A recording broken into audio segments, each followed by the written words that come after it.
Yo, yo, yo, guys, what is up? And welcome back to another episode of the Game Sees Clay podcast. It's your boy Gautam with my boys Matt and Chuck.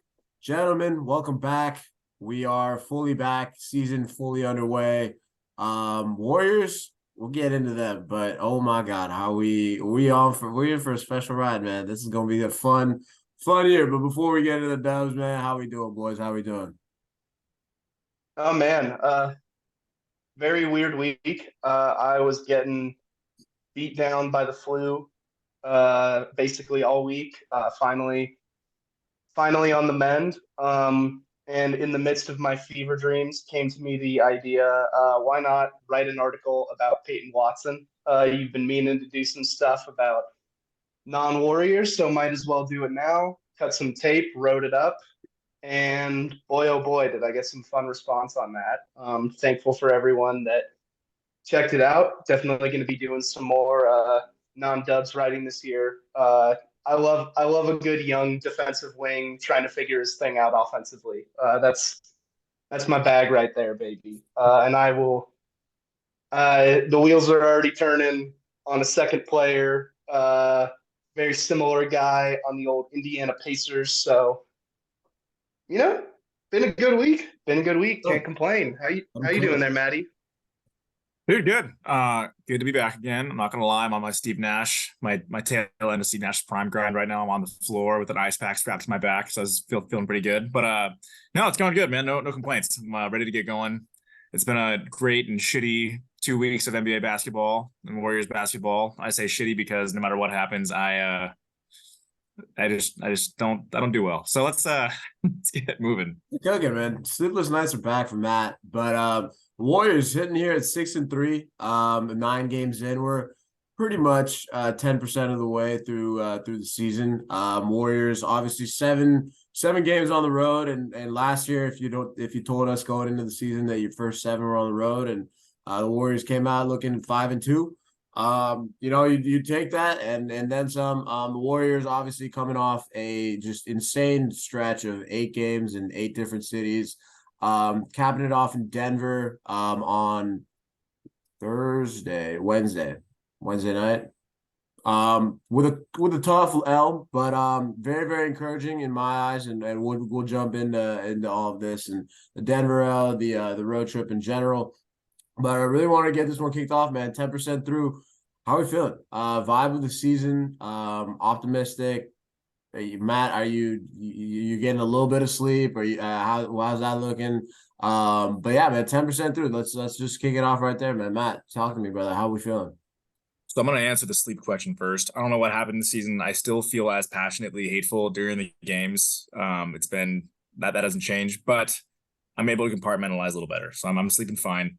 Sure. That Nuggets, and also again, it's just a completely different team than last year, man. I mean, I think that the team hate spread to me. It's some fucked up symbiotic relationship that wasn't good for anybody.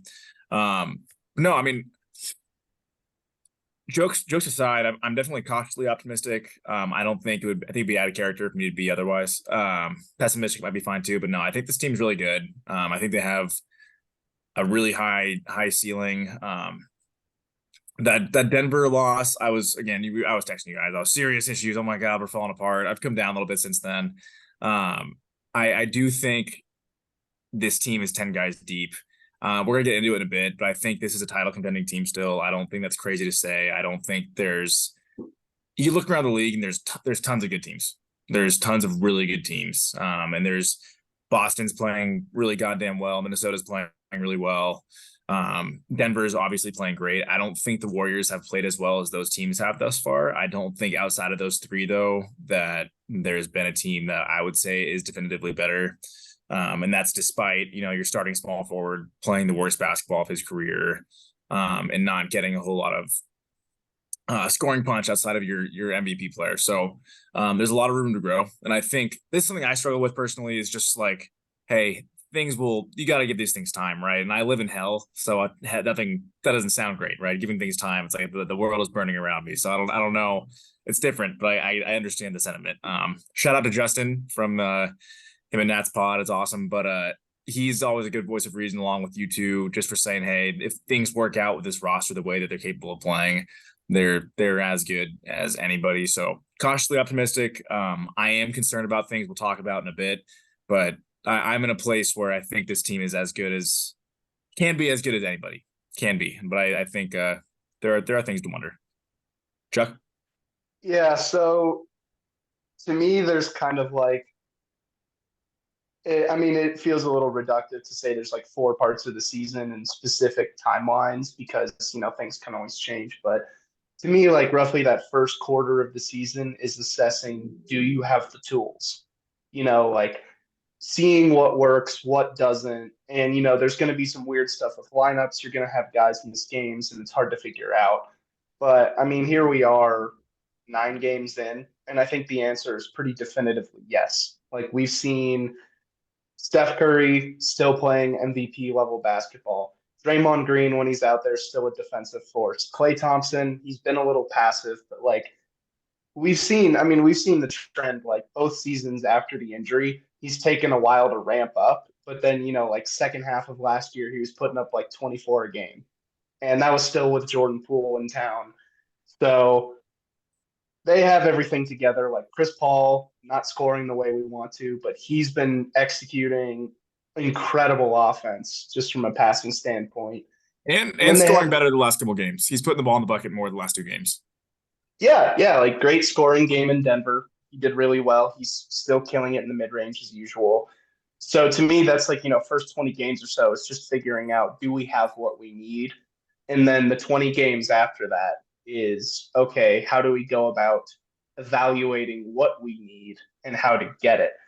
And that I think is kind of the huge compounding benefit of having things figured out early is now they get to just sort of take this extended evaluation period because we know that they have the talent to continue winning games. I think if nothing changed on this roster and, no significant injuries, guys are going to miss games here and there, but I think we've pretty solidly seen what's going to be a 50-win team, someone that's going to be battling for home court advantage, at least in the first round. And that is huge because now you get to look at the next 30 games or so and see, okay, how can we work out lineups? How can we start to integrate guys? How can we navigate the issues that we've talked about? Because, no team is perfect. And the issues are Andrew Wiggins not playing up to his talent ability and Jonathan Kuminga not being fully consistent. We've seen that time and time again. Chris Paul, Klay Thompson, some scoring and aggression issues. So I think that's the thing for me that I feel really positive about is sure, like there are going to be flaws, but provided that they're still healthy, we're just going to see them have this longer time to figure that out because there's no urgent sense of, oh God, how do we change this roster? How do we fix this right now? Because it's not a personnel issue. It's just her trying to play around and find the right lineups that can work together. What do you think so far, Gotham? Yeah, I mean, I think the way you broke that down in terms of like the number of games it takes. For me personally, I always take like 20 games to kind of really see what a team looks like, and that's not just even this year, like even back in the days, and just watching basketball over the years. Like it really takes those first kind of 20-ish games to really get a feel for a team. But I really think that Denver loss just highlighted what like the growth of this team and how good that they can be. I mean, you're going into a matchup against the defending champs on the road in Denver, which is already a tough place to play. Granted, they're down Jamal Murray, but Jokic and the rest of those guys have been there. They're one of the only other teams that the Warriors can not necessarily hang the experience factor on them. Like they went and won a championship last year. So these guys know what it takes to get the job done. So going into a building like that without Draymond, without GP2, arguably your 2 best defenders, if not your 2 best defenders by far. And to get off to the start that they did, I think they fell down early, double digits. Starters, obviously another tough run without Draymond, but we'll get more into that. But for that bench unit to come back in and really steady the ship, get him in there, and the Warriors for them, they were playing with house money in my eyes on Wednesday. It was one of those games where, if you have a chance to go, keep it close, have a chance to seal it at the end, and that's exactly what they did. But those are the kind of games that, great teams and championship teams can kind of notch on their belt of like, hey, we were there. Obviously, I don't believe in moral victories, and I don't think this team does, and that's obviously an L in the column. But to have a test like that on the tail end of a road trip that they were coming off of, I don't think it's anything like, I think it's impossible not to be optimistic about what this team can be. Like you said, Chuck, like we've seen what these lineups and rotations, like what this roster can do. And I think that was the biggest concern last year. And to see that they've, fully fixed that in terms of, hey, we're 10 guys deep, and you throw in Paz and TJD that who have shown that, they can really step in and if when their numbers called and give valuable minutes. So they have 12 guys that you can feel confident that are out there. And like you said, now it's about finding like the perfect combinations. I think, in a matchup against Denver, maybe somebody like Saric wouldn't get as many minutes, and Kuminga, Moody, whatever it is, you kind of work that out. But again, in the grand scheme of things, you're building towards April, and to be 6-3 with just the level of travel that these guys have had to go through. I think they've had like multiple 3 games in 4 nights. Steph playing the way he is, and getting a lot of miles under as a team. 6-3 coming home for a homestand where this next like 6 games, and we'll get into it towards the end here, but you have an opportunity now to really start to separate yourself in the standings, and these are the stretches that the Warriors of last year even could take control of. Is take control of the games at home, but I can't be anything but optimistic about what this team is going to look like and how they're going to build towards April based on the first 9 games. Yeah, I mean, no, absolutely. a lot of anything so far, and Gautam, I think that's actually a reason. Not I say actually because my stuff's not been actually reasonable for the most part. I've been, like I said, be pessimistic, but yeah, I mean, their schedule thus far has been, as far as the travel schedule goes, it's been horrendous. It's been brutal. They've been all over the place and on very little rest. So props to these guys for playing. First of all, I don't think we realize that's very rare right now. Steph hasn't sat a game yet. Chris Paul hasn't sat a game yet. These guys are old as shit, and we have stars all over the league still resting really frequently. So props to them, first of all. But I think we got to kind of talk about the starting lineup being an absolute dud. I'm going to pull the numbers up in a sec. Chuck, you might already have them off the top of your head, but that has not been a winning combination thus far, and it's not. That's rare, right? That was one of, I think by the end of the season, it might have been Denver, but I forget. But that was one of the best 2 lineups in the league last year. And the fact that I think they're plus like 10 per 100 possessions in Chris Paul's minutes right now, which is insane. And I think they're just barely a positive in Steph's, which is it's just crazy. It's crazy stuff right now. It's just not, I don't know what's more likely to flip. I kind of don't see the bench stuff flipping, to be totally frank, just because again, they feel so steady and their defensive presence is so consistent. But with that being said, the weak link right now on the team, and Chuck, you hit this too, is it's Andrew Wiggins playing, like I said, the worst basketball of his career. He's been horrible for the most part, outside of a few signs of aggression in that game against Denver, where he was quite frankly the beneficiary of a Steph Draymond pick and roll a couple times.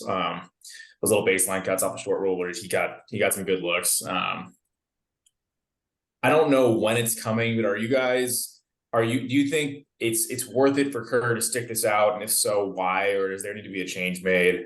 Do we think Wiggins rounds into form sooner than later, or is it a wait and see game? What do you guys think? So yeah, expanding on what you're saying about the lineup stats,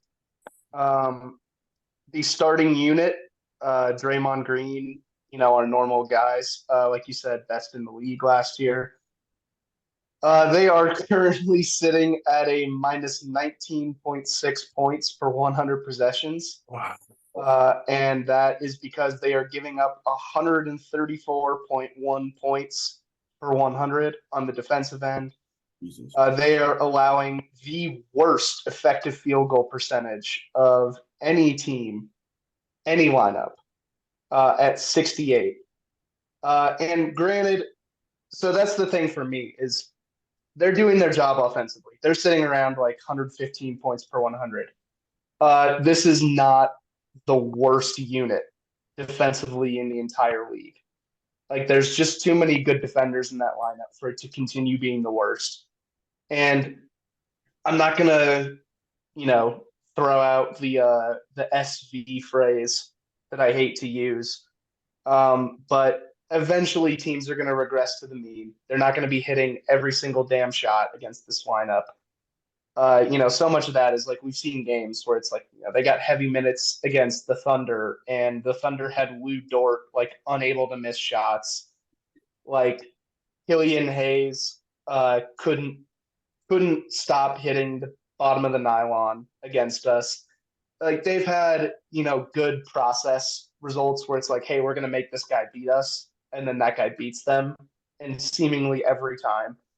And that's just not going to continue. But there are things that you can point to, specifically Wiggins, because, in that lineup, the goal is, okay, Looney's going to hold down the paint. He's going to get a lot of the rebounds. Steph and Clay, Steph's never really been a lockdown guy. Clay used to be, but Clay can still move guys around enough to make it easier on the defense. Draymond's going to be roaming around, just creating chaos, switching, doing whatever he can there.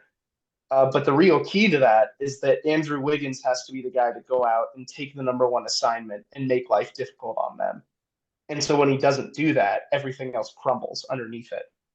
And that's the thing to me that is so wild, is how much it like actually changes things for them, because it's like it's so much of it is effort on his part. But you look at last year, like they were allowing 106.4 per 100 possession. So, almost a 30-point difference there. The effective field goal percentage was 16 points lower. They had a plus 22 differential. They were scoring 129 points per 100 together. Like, and it's pretty obvious when you see, like, just breaking those five down on an individual level. Steph, still Steph. Draymond, yeah, he had the injury, but he's back. He looks like himself. Kevon Looney is just doing his thing as always. Clay's taken a bit of a step back in his aggression, but he's also had like one of the most effective shooting seasons of his career. I mean, granted, it's 9 games, but the efficiency makes up for the lack of impact as a volume scorer. So you look at what's the one part of the equation here that's not working, and it's Wiggins. So that to me is really interesting. I don't think it's time to hit the panic button and send him to the bench, because there is a possibility that you overreact too early and you just completely destroy his confidence.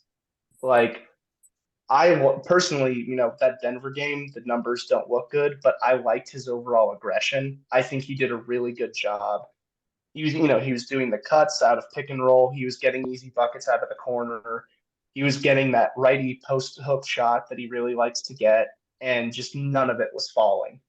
So, I think that's the question for this Warriors staff is, if he keeps going out there and putting in effort like he did against Denver, and he's just not getting the results, then we have to stick with him, because it's a long season. Eventually that's going to break.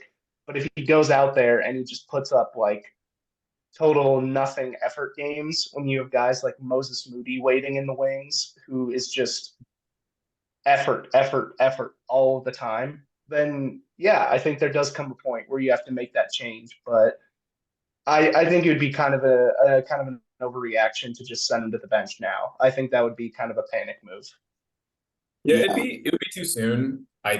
I do think the effort thing is very real, and I think you see that most from Kerr in the fact that Wiggins has not closed a single game so far.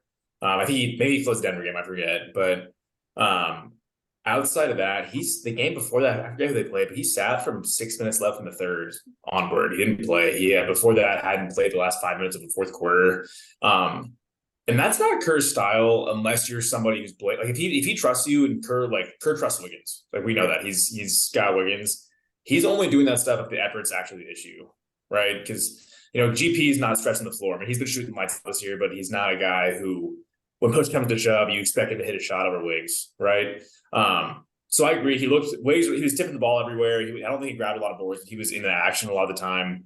But he needs to snap out of it. And it's not like groundbreaking to say when that unit's not getting stops, they're not getting out in transition, and they're not scoring as much, right?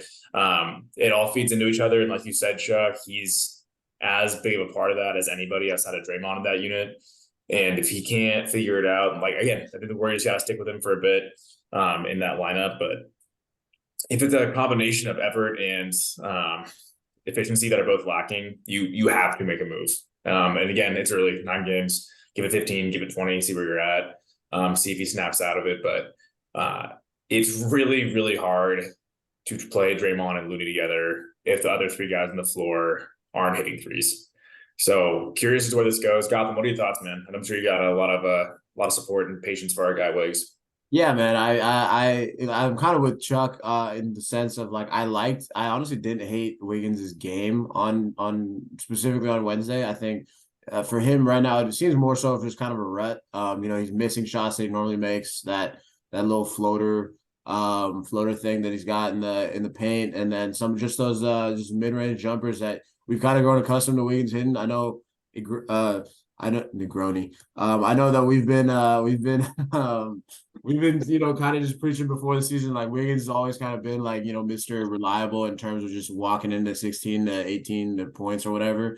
And that's just kind of what's been missing. And I do think that the starting lineup is kind of just seeing some fake ass shooting against them, which, like you said, it just kind of happens, and that over the course of an 82 game season, that's going to correct itself.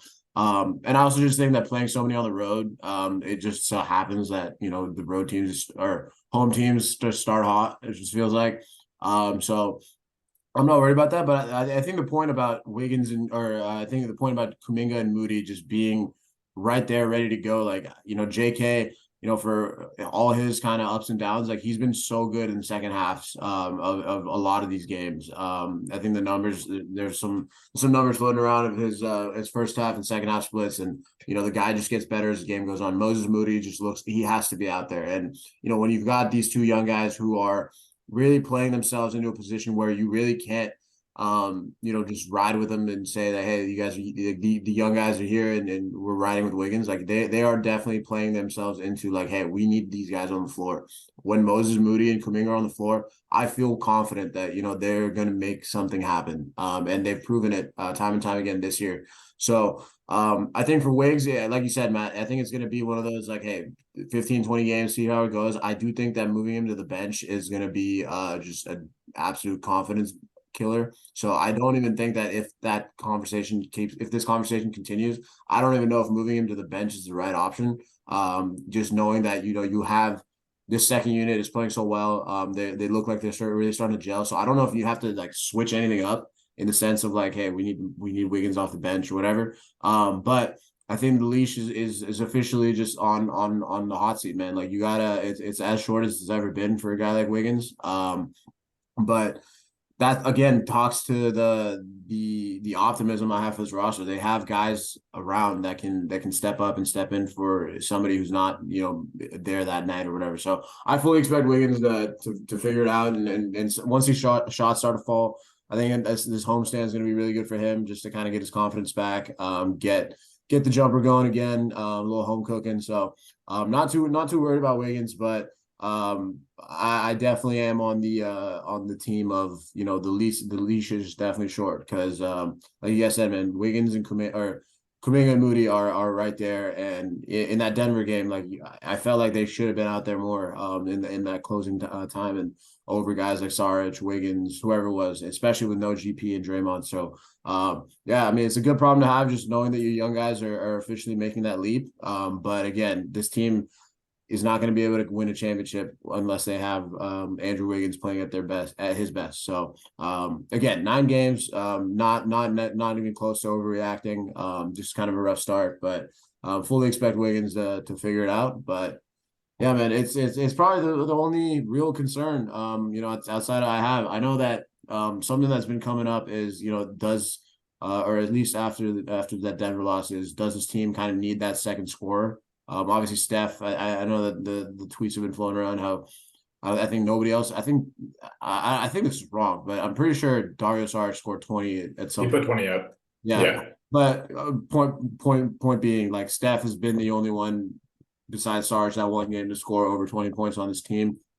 I'm curious for your thoughts, man, because I personally don't buy that they need another, secondary scorer or whatever that is. For me, it's always been like they have guys that can do this by committee with guys like Clay, Wiggins, Kuminga, Moses. Like they have other guys who could step up on a nightly basis where you don't need, another guy to give you 25 when Steph's giving you 35. But you do need a combination of, 2, 3 guys to chip in and give you, 45 points or something like that. So I feel like they have that. But I'm curious to hear you guys' thoughts on if that really is something that needs that. I mean, I guess elevates this team to another level. Yeah, so I think that's an interesting thing, and I think the question should be more specified. Like when people talk about this, do the Warriors need a player that they rely on to be the second scorer every night? And I don't think that's true. I think we've seen like, yeah, no, Jordan Poole was not the guy you could rely on to be the second scorer every night because then he would just kind of fall apart some games. But I think the goal with this Warriors team has been, look, Steph is Steph. He's going to continue just being completely ridiculous, like night in, night out. He's yet to score under 21 points is his low mark for the season, and 20 points is the most non-Warriors scored.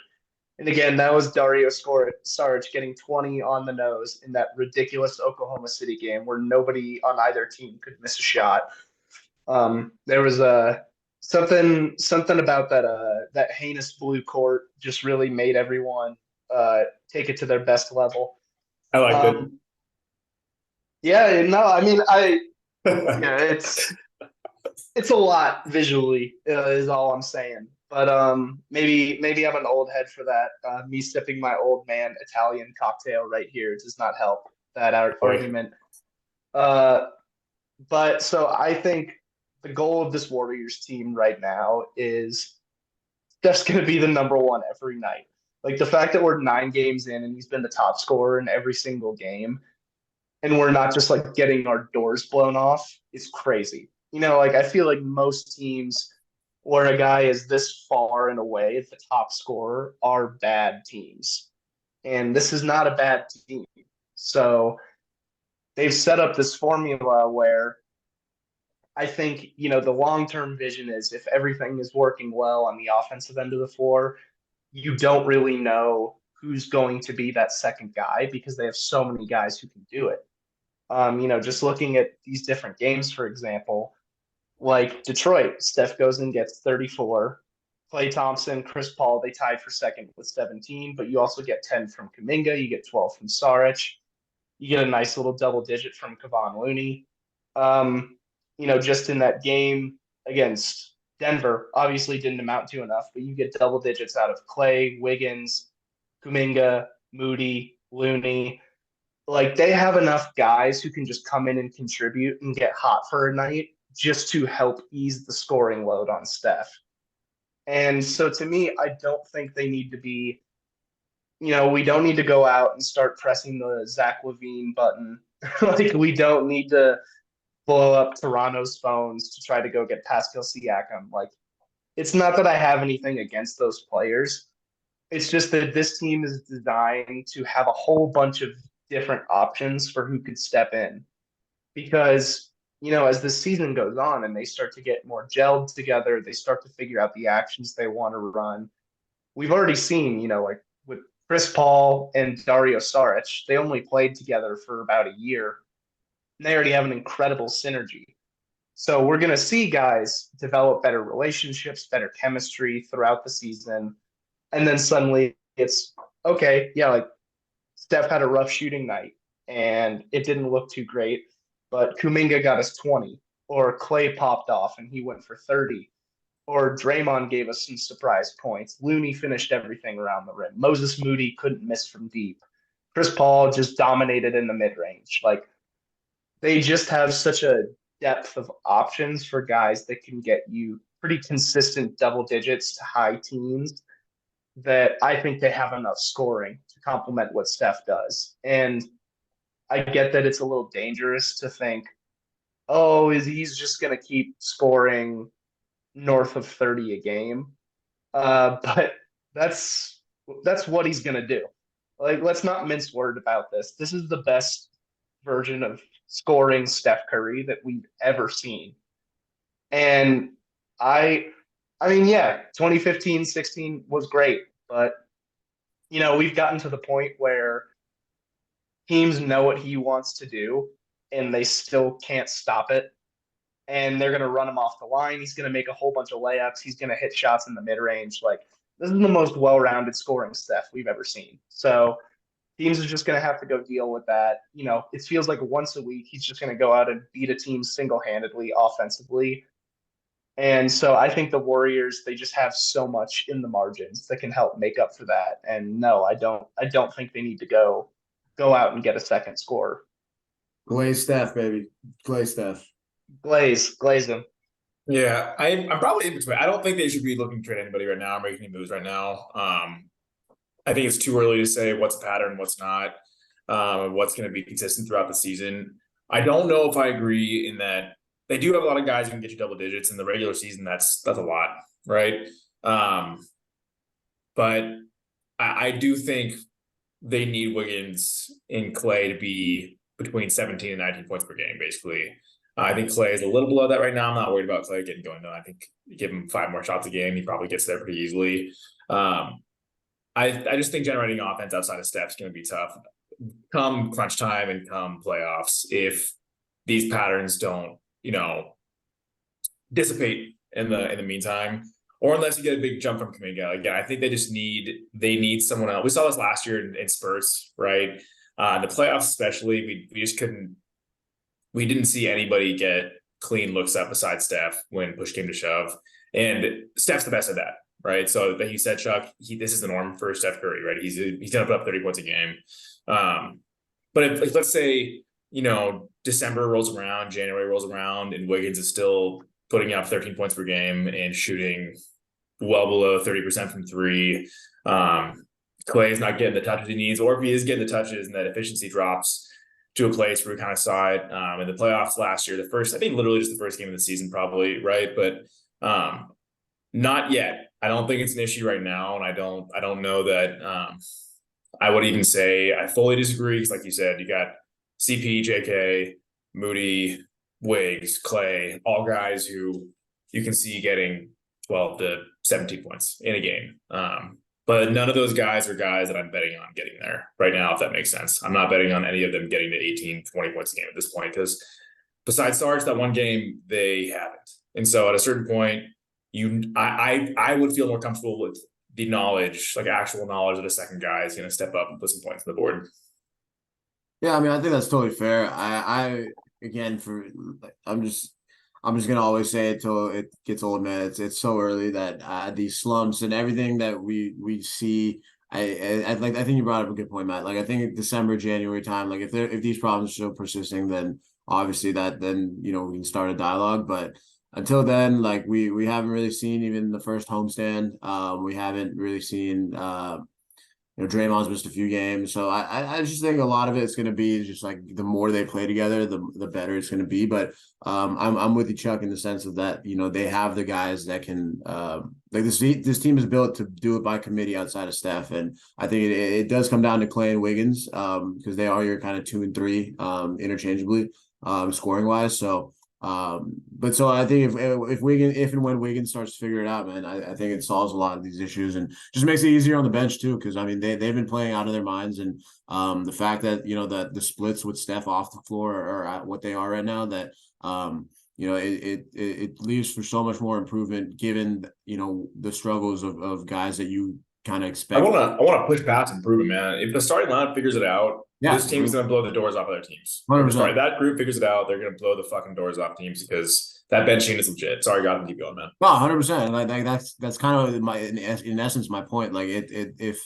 the lineup of Steph, Clay, Wiggins, Draymond, and Looney, which was whatever top 1, top 2 last year in the league, figure it out, you've got the bench unit right there that's going to be able to come in and blow the socks off anybody. So again, 9 games in, not too worried. A lot of positives though. Like I don't want to understate like how well this team has played. With the loss against Denver, it is what it is. The Cavs game also kind of just one of those just like schedule losses. So they're right on schedule of how you'd have wanted this season to shake up. From tip off against the Suns. Before we get out of here, man, surprise players. I feel like there's been a lot of guys that have stepped up. Young guys, Sarge, CP, obviously Steph. But who's your guys' surprise player through 9 games that you've been like, yo, this is something that maybe didn't see coming or didn't expect to see as good right now. Chuck, I see you smiling over there. I'm gonna let you take out. Yeah, exactly. I think I know exactly who Charlie, our boy Chuck, is gonna pick. But let's get the TJD glazing going, brother.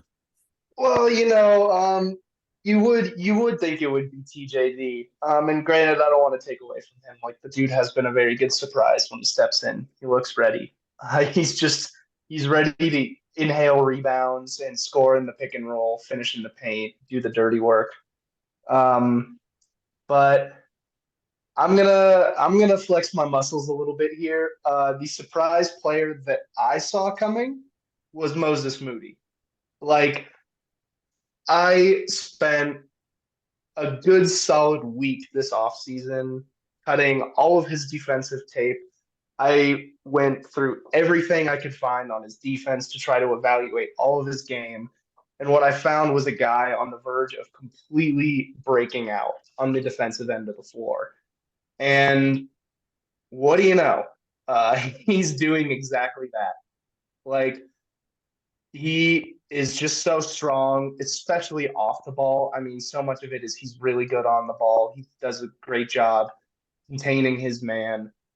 But man, is he just something else right now? He's currently 97th percentile in steal rate amongst wings. He's an 80th percentile defensive rebounding big. And we've just seen him put in so much work on that end. It's night and day with his hip flexibility, his foot speed, the way he uses his arms to ward guys off. He's really coming into his own as a screen navigator, I think. The most telling lineup to me, the best defensive lineup that the Warriors have put on the floor so far is at 93 points per 100 possessions, which is just a ridiculous rate, is Steph, Moody, Wiggins, Draymond, Looney. So you swap in Moses Moody for Klay Thompson, and now you have this team's best defensive unit to start the season. He just has such an infectious energy. The way that he contributes on all ends of the floor, like he's constantly moving, looking for shots. He's filling the lane and cutting. He's just doing so many elite things. But right now, man, you just got to give the love. Like he's doing the work from distance. Yeah, he's hitting 37% of his threes. He's making shots in the mid range right now, which you got to love to see. That little push shot / floater in the lane has been pretty damn good. Like he's 6 for 11 to start the year. He's finishing 75% at the rim right now. I just can't say enough good things about Moses Moody. He is here. The year 3 breakout cliche is often a little overdone, but especially it's so crucial when you talk about the struggles we've had with Andrew Wiggins. And that's the reason, circling back to what we talked about early on, if Moses Moody wasn't having the start to the season that he was, I wouldn't be as confident in saying they have the pieces. Because if it comes to a scenario where you're 20, 30 games in and Wiggins is just not giving the effort, or you need to move on from him, whatever it may be, I think you can just plug Moses Moody right into that role and see some elite results. So, and if there's one thing we know about Moses Moody, aggression and willing to take the shot, not going to be a problem for this guy. So that is my surprise player. It may be a surprise to many of you out there, but boy, oh boy, have I been waiting for this. That was we gotta clip that whole thing. It's gotta get up. Probably. Yeah, I mean, I was also gonna say Moses. Chuck, I genuinely can't say more than you just said. He's been fucking awesome. Only thing I can say is the guy needs to play more. As it is, he's at like 17 minutes a game right now. I think, yeah, 17 and a half. This is not an anti-Clay podcast. I am not an anti-Clay player. I am an play anybody besides Steph 30 minutes a game. Enthusiast right now. Get Clay down to 28 minutes a game. Like, let him keep this guy as fresh as possible for the playoffs, and give Moses 4 more. Give him 4 more minutes. Get him out there 20 minutes a game, because he's been fucking awesome. Like, he is as reliable of a bench player as this team has, and that's saying a lot considering that Gary Payton II and Chris Paul on this team. He doesn't shy away from big moments. He's not afraid to take big shots. He's multifaceted on offense. And Chuck, you broke it down plenty, man. But he's got a great little off the dribble game that's kind of developing. He'll attack closeouts.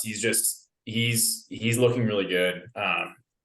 Also, Gautam, I don't know who you have in mind, but I'm going to make sure we also do get Trace Jackson Davis. Shit, the guy's hanging. He hangs in the game. He does not look out of sorts at all. He's very much in the ilk of Warrior centers of late, in that he's 6'9". He's not huge, but he plays huge, and he plays decisively. It's crazy that this guy's not a world beater by any means, but the fact that we're watching him going, holy shit, he caught a lob. Like, I love Loon. They're not throwing Looney's throwing every lob off the backboard every time. He's not dunking any of them. That's no offense to Looney. Looney's all this is a Looney deserves a statue podcast, right? TJD is he's balling out, dude. And he got worked by Jokic. Guess who else got worked by Jokic? Everybody. That was the whole league for the last decade. Yeah. So yeah, it's not gonna hold it against him. Yep. Hey, I'm cool with it, man. He fought. He just looks comfortable out there. And I don't think it's a hot take to say he probably should be getting half of Sarge's minutes right now. I like Sarge a lot. I think he probably gets a little too much run. And I think there's a little bit too much investment in that Chris Paul Sarge relationship in a lot of ways. Not because I don't think it's worthwhile. I just think it takes away from what other guys on the floor can do at certain times. But that's not what I'm talking about here. I just get Trace Jackson Davis needs to be. He's not a spot rotation player. He's a rotation player on this team, and he should be, I think, going forward. 100%. I mean, I think, yeah, Moses, TJD, they're prime candidates for surprise player of the season, or the year so far.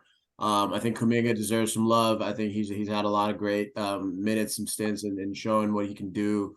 Guys like Saric, but I just can't not take this time to talk about Steph Curry. He's my surprise player of this season, and I don't know if it's a surprise. It's obviously not, but I just want to put this in perspective, man. This dude is averaging 30-some points on like 56% shooting from the field, like 47 from 3, and like 90 from the line. He's having a 50-40-90 season at age 35 in year 15. Obviously everybody talks about LeBron with the longevity, and it's incredible what these guys are doing. But for Steph to not be in the top 5 of the MVP conversation in the first couple of weeks of the season, I think is ridiculous. The man is, like you said it, Chuck, the man has mastered the offensive game of basketball, and there's nothing you can do to stop him. Double team him.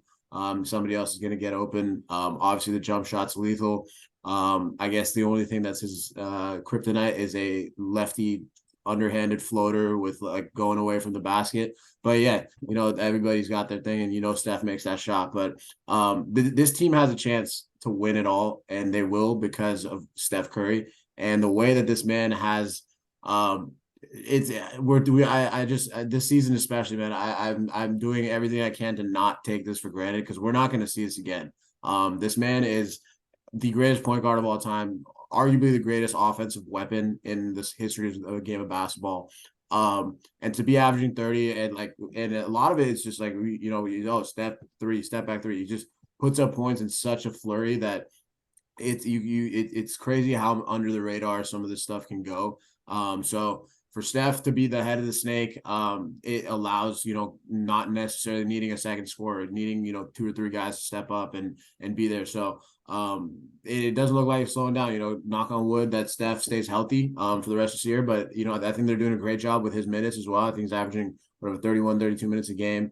It doesn't seem like, he's being run into the ground, and rightfully so. This team is deeper than last year and arguably in years prior as well. So but for Steph to be the head of snake and have the season that he's had, the start that he's had, I think homie should be in the MVP conversations. The Warriors team is 6-3 with 7 games on the road, and then they're 5-2 on the road. So find me another 35-year-old that's doing that. Find me another offensive player in basketball that outside of Jokic, I don't think that anybody else even has a discussion for. So not a surprise, but just wanted to give our boy 30 some props. Yeah, man, I think that was kind of expected from me. I don't know if you guys he's making 6 threes a game right now. Stupid. It's stupid. Like he's making 6 threes a game and he's shooting 47% from behind the line. If he plays like, I'm gonna do a little bit. I think if he plays 72 games this year, he's gonna break his record by almost 23s at the rate he's playing. And, again, the record's 402, guys. Like it's not something like in the 200s. Yeah, he will be at 72 games. He's at 424 at his pace. It's not, and I don't know if he plays 72 games.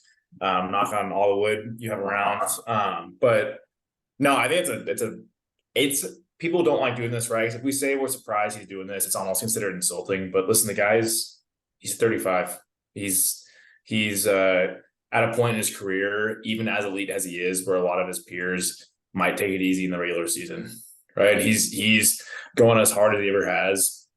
It's not at all silly to say he's mastered the game of basketball like he has. Like he is so comfortable in his skin out there right now. He's getting any looks he wants. We saw that incredible finish over Dort and Chet in the OKC game. We saw him blow by KCP. The fact that our guy's taking like a scoop left-handed floater is like for the win. He missed, right? It happens, but he got the shot off for one. He got to the spot it's just incredible. Like the guy, you can't say enough about it.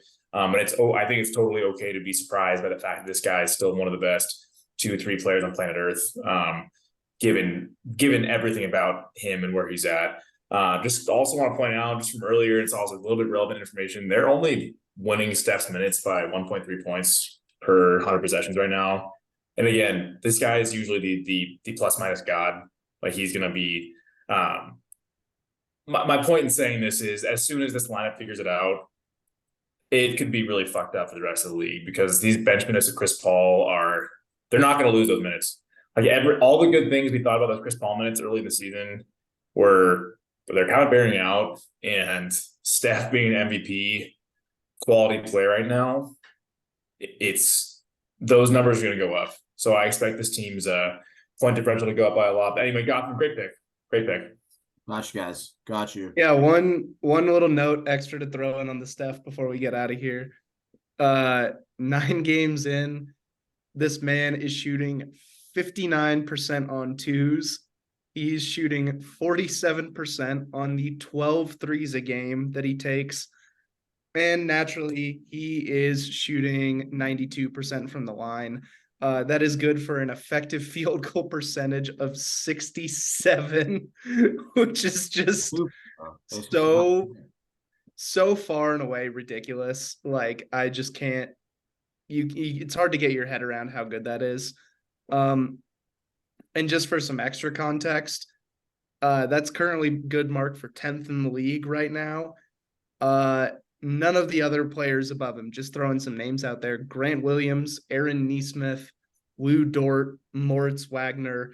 Like, these are just guys who take a few shots here and there and are hitting everything early on. Steph is taking all of the shots and he is hitting all of them. Like, there's not enough good things you can say, man. I mean, we said it coming into this season, man. This dude is locked in. And I don't know if we've heard him more locked in. He's on a mission, and he's come out in the first 9 games and showing that they're gonna have it's it's always been, you got to go through Steph to get to where you want to be. And obviously Jokic and the Nuggets are right there, but this team stays healthy and goes into the playoffs with a decently high seed. It's impossible not to bet against. It's impossible to. What's the word I'm looking for? It's impossible to bet against Steph Curry in a 7-year series. I think that sounded right. But yeah, man, it's impossible. You gotta if you got 30 on your side, man, and we do, you're gonna have a shot to win it all at the end. So 9 games in, man, it's feeling good. But big homestand coming up. Before we get out of here, guys, we got Cleveland on Saturday, and then we got a weird little baseball schedule coming up with Minnesota, OKC, and I think they finish it off with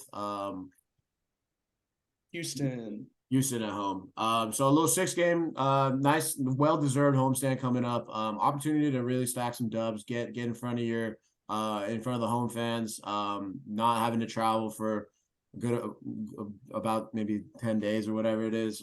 So what are you guys I guess schedule projections going into this homestand? What should they be? What do you expect, and where the L's, where the dubs? But let's talk some predictions before we get out of here, boys. and these are some tough teams they got going. Like no off nights here. The fact that I think, yeah, granted they've had a really good start. There's been some, I think Rockets are still like 25th in adjusted offense, adjusting for opponents' shot quality, those kinds of things. So, that's not to take away from them. They're still looking like a really solid team. So if the Rockets are the least intimidating team you're going to play over a 6-game stretch, that's tough sledding. But, Cleveland, I think they really did not like how they came out against them. I think they're really going to get up for that game. Wolves have been playing some great ball on both ends of the floor, especially with the defense early on. But now you're faced with the task of Steph Curry and friends. And we saw Thunder. It seems that every time they play the Thunder, it's absolute cinema. So I'm going with a solid 4-2 here. I think they're going to be able to clean up on these home and homes. I think the travel is going to be rougher on these other teams. They're going to be able to get some legs under them. We've just seen, especially towards the end of this road trip, it felt like every shot they took from deep that wasn't coming from Steph Curry was falling short.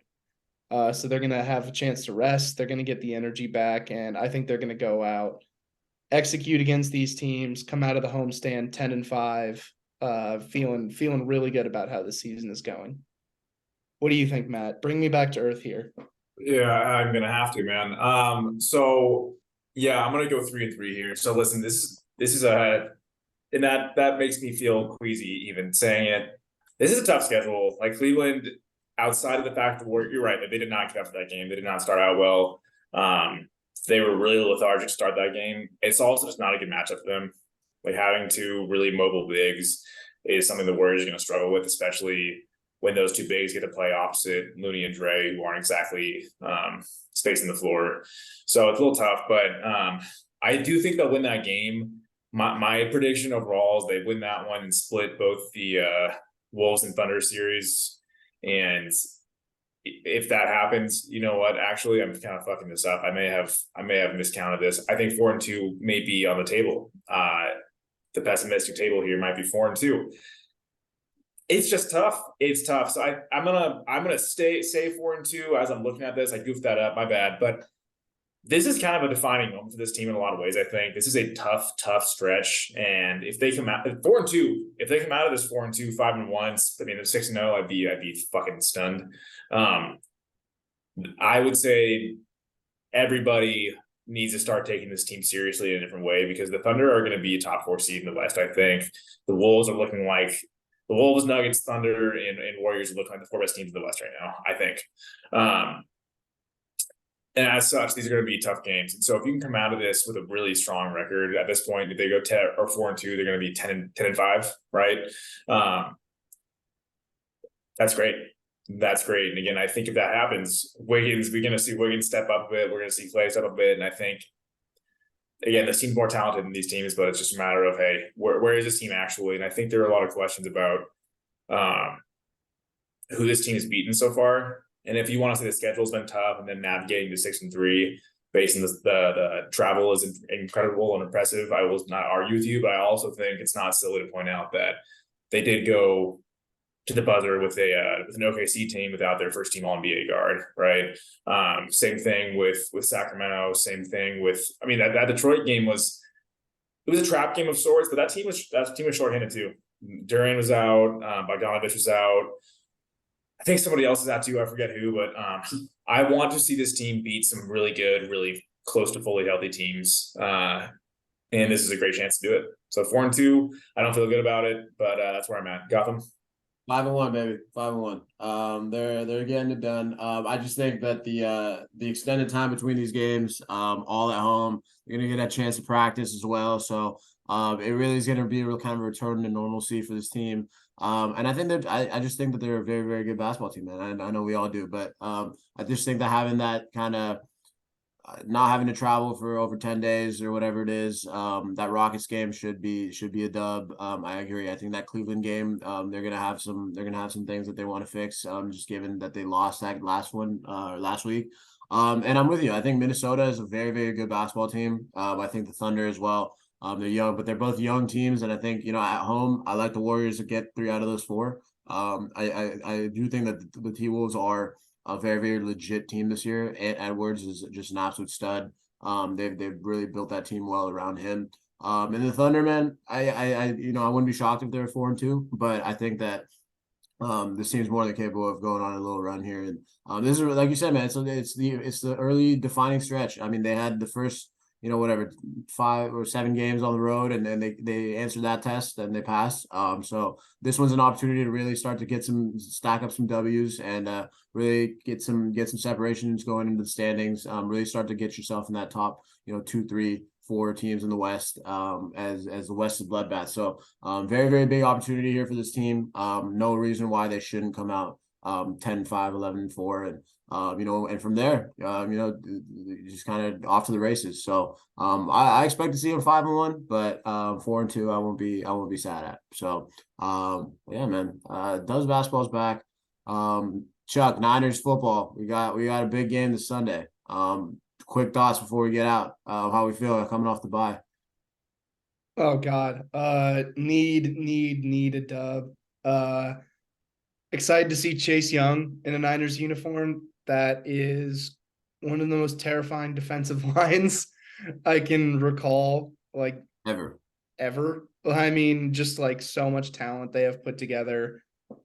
I don't know. The dam's got to break on the pass rush eventually. I think Brock's going to bounce back. He was clearly not a little scrambled in the head after getting cleared for that concussion pretty late going into last game. Jags are a tough team. I'm going to be excited to watch that one, but it's impossible to pick against this team, man. I think they're getting back on track. 100p, man. I just think if they can stop the run with that pass rush, everything else gets fixed. Steve Wilkes on the field now, which is awesome. So hopefully that fixes his hot seat. But gets to look in the eye of the players that he can't keep up. That'll help. gets to really be part of the action. But yeah, man, it's as big of a must-win game as you can get before getting to like one of those like knockout games. So gotta get back on track. Big stretch coming up. They got the Jaguars and then the Buccaneers, but then they got at Seattle, at Philly, at Seattle. So season defining stretch coming out of the bye here. So 6-3. Come on, let's get there. Let's wash off bye week. But boys, as always, hell of an episode. Before we get out of here, Chuckster, Matt, anything you guys got shouting out coming in the cuts? Well, you know me, always getting my work in for the swishtheory.com. Just had my piece on Peyton Watson drop yesterday. Viral. Go check it out. You'll get a fun little look into a very fun defensive player, guy who's trying to figure things out offensively. Big roll up coming for the defending champs. Cutting up, all the film has been cut for my next piece. Hopefully going to have that drop this weekend. Got a very unheralded Indiana Pacer that I want to do a little highlighting on. So continuing the march to get an article in on as many teams as I can this season. Chuck's taking the lead, man. Chuck's taking the lead. Don't forget about us, Chuckster. Don't forget about us. To the moon, baby. You fucking leave me behind, man. It's fine. Listen. All good. We'll love it. We'll love you regardless. No, I got nothing, man. Keep following us. Follow Chuck. Follow Gotham, man. It's a great time out here. So It that's really it. is, man. Warriors basketball. We're fully back. Season's underway. Niners coming back. Yeah, follow us, follow the pod, everything. But until the next episode, guys. Peace.